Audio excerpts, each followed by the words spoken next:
So why did Yeshua speak in parables?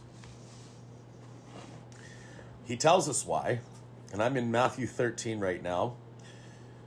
And he spoke many things unto them in parables, saying, Behold, a sower went forth to sow. And when he sowed, some seeds fell by the wayside, and the fowls came and devoured them up. Some fell in stony places, where they had not much earth, and forthwith they sprung up, because they had no deepness of earth. And when the sun was up, they were scorched, and because they had no root, they withered away. And some fell upon the thorns, and the thorns sprung up and choked them out. But other fell into good ground, and brought forth fruit, some 100-fold, some 60-fold, and some 30-fold. Who has ears to hear, let him hear. All right? So this is one of his parables, which is a pretty meaty parable, and you must want to know what this means. And this is the thing. There are some that want to hear, and he explains this parable. He was generous and actually explains it. But this is what his disciples ask him.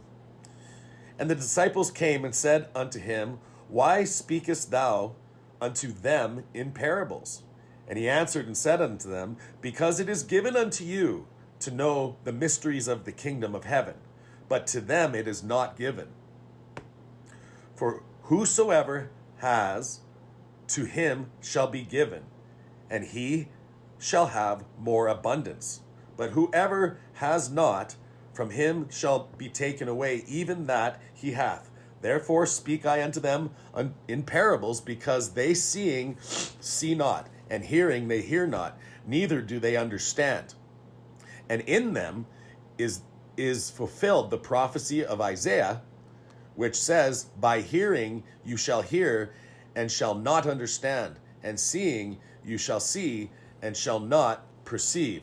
For this people's heart is waxed gross, and their ears are dull of hearing, and their eyes they have closed, lest at any time they should see with their eyes, and hear with their ears, and should understand with their heart, and should be converted, and I should heal them.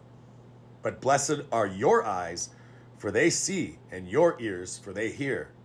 For verily I say unto you, that many prophets and righteous men have desired to see those things which you see, and have not seen them, and to hear the things which you hear, and have not heard them.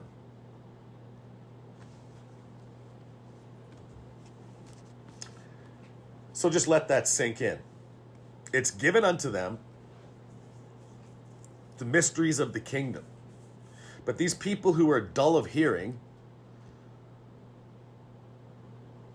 will never understand.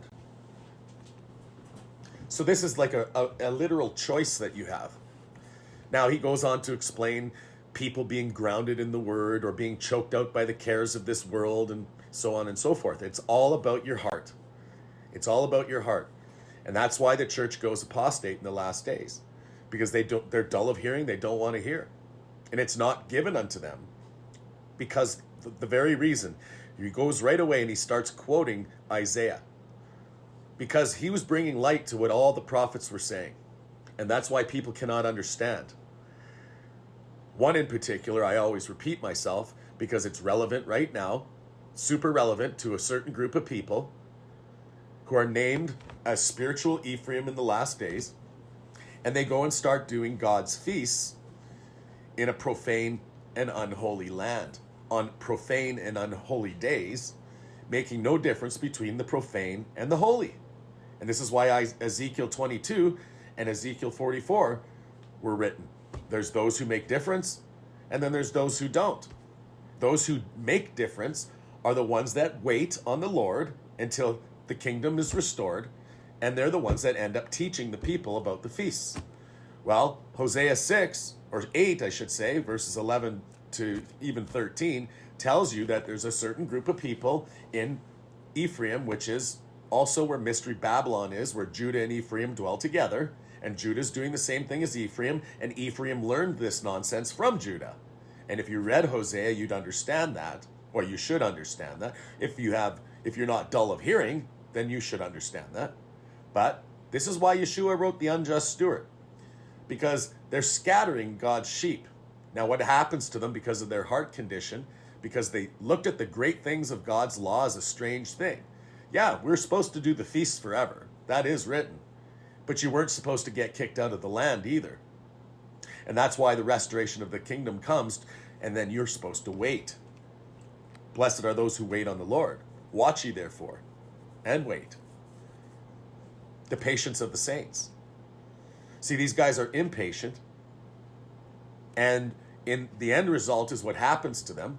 This is how they scatter the sheep, and it will be required at their hand, as the Ezekiel watchman warns them in Ezekiel 34, which is also quoting Isaiah 56. Isaiah 56 talking to the dumb dog watchmen that cannot bark because they have no understanding. They're just feeding their own bellies. Same thing. And it will be required at their hands. Now, these many prophecies have dual meaning because it's referring to those who go to the right and those who go to the left in the same chapter, in the same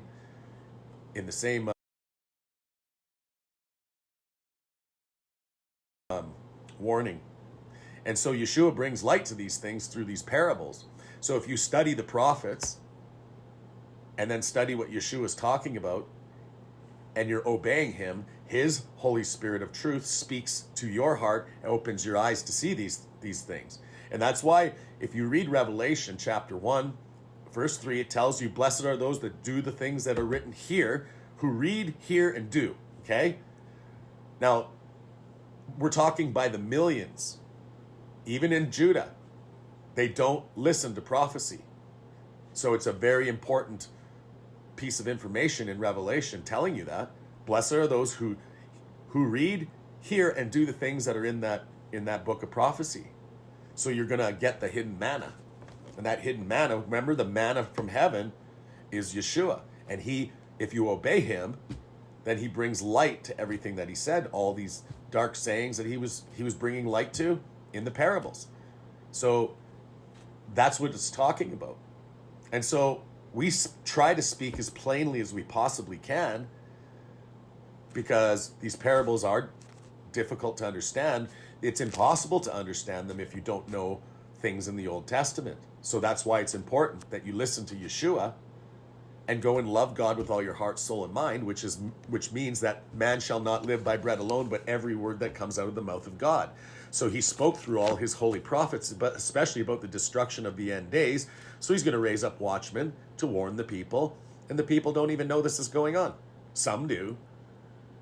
But remember, many are called and few are chosen.